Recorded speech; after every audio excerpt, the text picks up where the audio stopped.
আসসালামু আলাইকুম রহমতুল্লাহি বারাকাতুহু। আলোচনা করব ঘুম কি এবং এটা কেন প্রয়োজন। আসলে আজকে একটার পরে যখন চেম্বার বন্ধ করে যাচ্ছিলাম, তখন রাস্তার মাঝখানে একটি ছবি দেখে, একটা ছবিতে নয়, জাস্ট দৃশ্য দেখে আমার মনে হলো যে ঘুমের ব্যাপারে আসলে আমাদের কিছু জানা দরকার এবং কিছু বলাও দরকার। ঘুম হলো শরীর এবং মস্তিষ্কের স্বাভাবিক এবং অপরিহার্য একটি বিশ্রাম অবস্থা।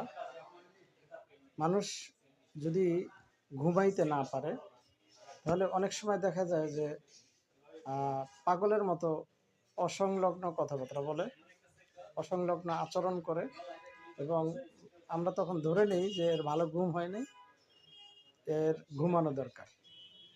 তো এই মস্তিষ্ক যদি স্বাভাবিক বিশ্রাম নেয়, সে অবস্থায় কিন্তু ভিতরে ভিতরে সে কিছু কাজ করে। অর্থাৎ শরীর বিশ্রাম নেয়, কিন্তু তার মস্তিষ্ক কাজ করতে থাকে। সে কাজগুলো কি? যেমন মস্তিষ্ক বিশ্রাম, শরীরের বিশ্রামের জন্য প্রয়োজন, এবং স্মৃতিশক্তি যেটা, এটা গুছিয়ে রাখে। অর্থাৎ আমরা যে কাজগুলো করি স্বাভাবিকভাবে, এই কাজগুলোকে ঘুমানোর কারণে এটা গুছিয়ে রাখে। যখন মানুষ ঘুমাইতে পারে না, তখন দেখা যায় যে সে এলোমেলো হয়ে যায়, তার কাজগুলো ঠিক থাকে না, সে অসংলগ্ন হয়ে যায়। এছাড়া শরীরের যেই কোষগুলো আছে, এই কোষগুলোকে এই ঘুম সময়ে মস্তিষ্ক মেরামত করে, শরীরের রোগ প্রতিরোধ ক্ষমতা বাড়ায়, হরমোনের ভারসাম্য ঠিক রাখে, এবং মানসিক চাপ কমে যায়।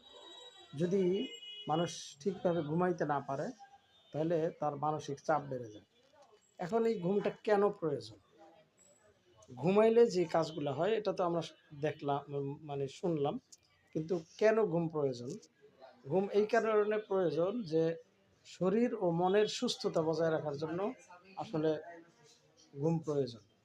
এছাড়া মনোযোগ এবং স্মৃতিশক্তি ঠিক রাখতে ঘুমের খুবই প্রয়োজন। যদি মানুষ ঠিকমতো ঘুমাইতে না পারে, তাহলে তার মনোযোগ ঠিক থাকে না, স্মৃতিশক্তি তার এলোমেলো হয়ে যায়, সে